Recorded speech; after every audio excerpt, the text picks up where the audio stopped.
रोहतक का सांपला कस्बा 1 मार्च को चर्चा में आ गया जब एक लावारिस सूटकेस रखा हुआ मिला। राहगीरों की नजर पड़ी तो किसी ने पुलिस को सूचना दी जिसमें कुछ संदिग्ध है। थोड़ी देर में पुलिस मौके पर पहुंची। जब सूटकेस खोला तो उसमें देखकर सबके होश उड़ गए। अंदर एक युवती की लाश थी जिसका गला चुन्नी से बंधा हुआ था और हाथों में मेहंदी के निशान थे। देखकर अनुमान लगाया जा रहा है कि किसी ने बेरहमी से हत्या कर सूटकेस में लाश को फेंक दिया है। पहले तो मृतका की पहचान को लेकर सस्पेंस बना रहा, लेकिन पुलिस ने कार्रवाई करी और बाद में हिमानी नरवाल की लाश है ये पता लगाया गया। हिमानी की कई तस्वीरें कांग्रेस के कई बड़े नेताओं के साथ देखी गई है। सोशल मीडिया पर राहुल गांधी, दीपेंद्र हुड्डा, भूपेंद्र सिंह हुड्डा के साथ वाली हिमानी की तस्वीरें भी वायरल है। सांपला थाना पुलिस और एसएफएल टीम ने जब मामले की जांच शुरू की तो शुरुआती जांच में यही इशारा लग रहा था कि हिमानी नरवाल की हत्या गला घोटकर की गई है, लेकिन सवाल ये था कि आखिर हत्या की वजह क्या है। क्या ये कोई निजी रंजिश थी या फिर इसके पीछे कोई अन्य साजिश। सांपला थाना पुलिस विजेंद्र सिंह का कहना है कि फिलहाल हमें कोई राजनीतिक एंगल नजर नहीं आ रहा, लेकिन हम सभी संभावनाओं की जाँच कर रहे हैं। मामले को सुलझाने के लिए टीमें बनाई गई है। जल्दी आरोपियों को पकड़ लिया जाएगा।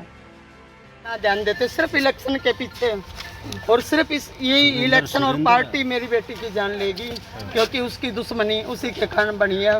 मैं हुड्डा साहब से यही चाहती हूँ कि मेरी बेटी को, ये पार्टी के भी हो सकते हैं, दोस्त भी हो आईडी नीचे करो भाई, आईडी नीचे करो, पार्टी के भी हो सकते हैं। कभी आपकी बेटी ने बताया आपको कि कोई ऐसा कुछ नहीं था। पार्टी सिर्फ मेरी बेटी का ये था कि पार्टी के कारण उसकी मतलब अब रंजिश हो रही थी, क्योंकि ये चाहते थे भी ये इतनी छोटी उम्र में हमारे से आगे कैसे बढ़ गई। बहुत लोगों से मतलब कहाँ जा रही थी वो, थोड़ी पहले कहाँ गई थी वो? हाँ जी, हाँ, वो कहीं नहीं गई, वो जाने का मौका ही नहीं मिला। अच्छा, तो आपको क्या लगता है जो हिमानी जी आपकी बच्ची थी उनके पीछे क्या लगता है? कोई पार्टी के भी हो सकते हैं जिनसे मतलब जिनको रंजिश थी के भी आगे बढ़ रही है। माता जी आपको कब पता चला इस बारे में, क्या कब पता चला, कैसे जाना? भैया मोबाइल नीचे कर लो ना, हमें वो आईडी नीचे करवाओ ना पहले। 3 बजे पता चला। सर जी, मैं हुड्डा साहब से, आशा हुड्डा से, उनके बहुत नजदीक थी मेरी बेटी।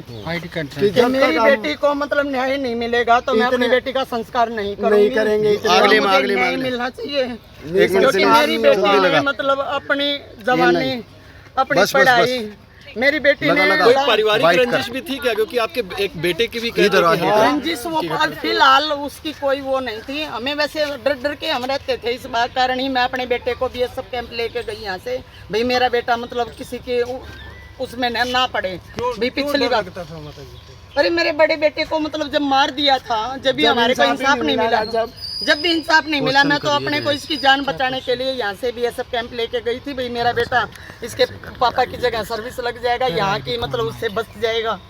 मैं कौन से मारने वाले? ये 2011 की घटना है सर। और मतलब जब भी मेरे को इंसाफ नहीं मिला था, मेरी किस्मत में क्या यही लिखा है, मैं पाल के। एक बात है, सिर्फ एक बात कहूँगा, जब तक वो पकड़े नहीं जाएंगे आरोपी, जब तक दाग नहीं देंगे हम बिल्कुल भी। हम बॉडी ये भी बड़े कहने के लिए बिल्कुल पोस्टमार्टम के लिए आए हैं खाली, क्योंकि मेरी बेटी ने अपनी जान दांव पे कांग्रेस के लिए लगाई है।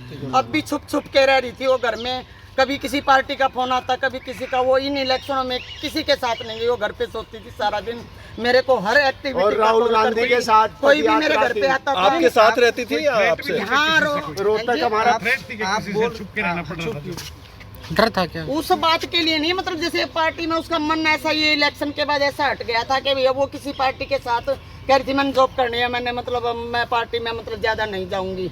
कांग्रेस जैसे ये इलेक्शन हो रही है, कांग्रेस में कब से जुड़ी थी वो? कांग्रेस में वो 10 साल से जुड़ रही थी। अब मतलब 3-4 साल से, जैसे मेरे से शादी के लिए भी अब हाँ कर दिया था। बोली थी मम्मी सिर्फ 2024 दे दो, मैं इलेक्शन होने के बाद मैं शादी कर लूंगी। देख रहे थे उसके लिए वकालत कर रही थी भी। हाँ, LLB कर रही थी पहले BSc MBA फिर LLB। हाँ। आपकी लास्ट टाइम बात कब हुई है जी? मैं 27 तारीख को उसके पास 4 बजे तक थी। मैं यहाँ से 27 तारीख को मतलब घर से गई हूँ मैं। रोहतक में वो अकेले रहती थी? हाँ, वो रोहतक में, मतलब कभी मैं आ जाया करती, कभी वो हमारे पास। आपकी लास्ट टाइम बात कब हुई है जी इसमें?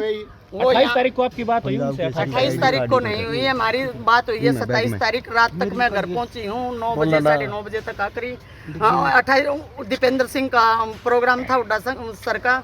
मेरे को उसने बताया मम्मी मेरे को टाइम नहीं मिलेगा, मैं आपको कॉल खाली होके करूँगी, लेकिन उसने कॉल नहीं की। तो रात को मैंने जब उसके पास फ़ोन किया, मैं आज तो फ़ोन नहीं आया, जब मतलब उसका फोन स्विच ऑफ था। आप लोग सब किस पे प्रोग्राम में थी? नहीं, वो पहुंचने नहीं पाई। उसके मतलब कपड़े वगैरह, कुर्ता पजामा। आपको लगता है उनको अगवा कर लिया गया था पहले ही? उसने मेरे को ये बता घर से दिया था हुआ, ना, बिल्कुल मेरे को उसने पहले ही बता दिया था, मम्मी कल मैं बिजी रहूंगी, मैं कॉल ना भी करूं तो आप मतलब टेंशन ना करना, मैं रात को फ्री होके फोन कर लूंगी। आपके पुलिस अधिकारियों से कोई बात हुई है, क्या कहा उन्होंने? वो तो ये कह रहे कैमरे खंगाल रहे, हम ये कर रहे वो कर रहे हैं। मैं उड्डा साहब से एक बात अपील करना बताओ, चाहती हूँ आज कि के इस टाइम बार इलेक्शन है, आज के दिन इलेक्शन है। हाँ जी, डेड बॉडी की पहचान हो गई है और उनके परिजन आए हुए हैं। बॉडी पोस्टमार्टम के लिए रखवा दी गई है। अभी डॉक्टर के बोर्ड द्वारा भी उसका पोस्टमार्टम होगा। मृतका कौन है, कहाँ की रहने वाली है, क्या इसका बैकग्राउंड है? मृतका का नाम जी ये हिमानी नरवाल है और ये यहीं रोहतक की रहने वाली है और इसके परिवार में इसकी माँ और इसका भाई है और ये LLB की स्टूडेंट, जैसा हमारे को बताया गया, ये LLB की स्टूडेंट थी और कांग्रेस की एक वर्कर थी। परिजनों ने अभी तक जो बयान दर्ज कराए हैं कि किसी पे शक जाहिर किया, वो कब से घर से गई हुई थी, कब इनसे बात हुई?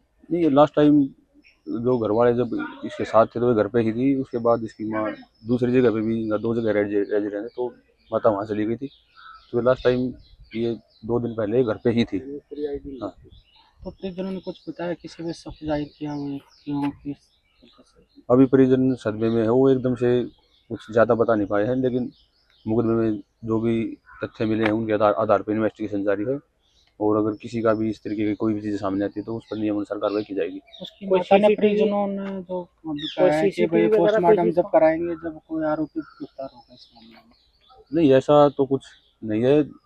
वो मुकदमे में हम पूरी कोशिश कर रही है, टीमें लगातार लगी हुई हैं और प्रोग्रेस जारी है और हमने हत्या की धारा में मुकदमा कल ही दर्ज करके और उसमें आगे बढ़ने का निरंतर प्रयास जारी है। अननोन के खिलाफ किया है? हाँ, फिलहाल तो अननोन के खिलाफ ही किया था। तो सूटकेस में किस तरह उसकी डेड बॉडी रखी हुई थी, किस हालात में थी, किस तरह से उसके प्राथमिक दृष्टि से क्या दिख रहा था आपको, किस तरह से चोट के निशान थे, गले पे चुन्नी थी या क्या, किस तरह? देखो, इस बारे में अभी पोस्टमार्टम हो जाएगा, डॉक्टर साहब पुष्टि कर देंगे तभी इस बारे में कहना उचित होगा। प्रारंभिक रूप से क्या लग रहा था, किस तरह? उसमें गले में एक चुन्नी लिपटी हुई थी तो शायद हो सकता है वो चुन्नी से गला घोटा गया हो, लेकिन पुख्ता अभी जो पोस्टमार्टम होने के बाद डॉक्टर साहब इस बारे में बता पाएंगे। पोस्टमार्टम के जो करवाया जा रहा है डॉक्टरों की बोर्ड के द्वारा होगा? हाँ जी, बोर्ड द्वारा प्रॉपर अच्छे तरीके से वो जो भी पोस्टमार्टम है वो होगा, बोर्ड द्वारा ही होगा।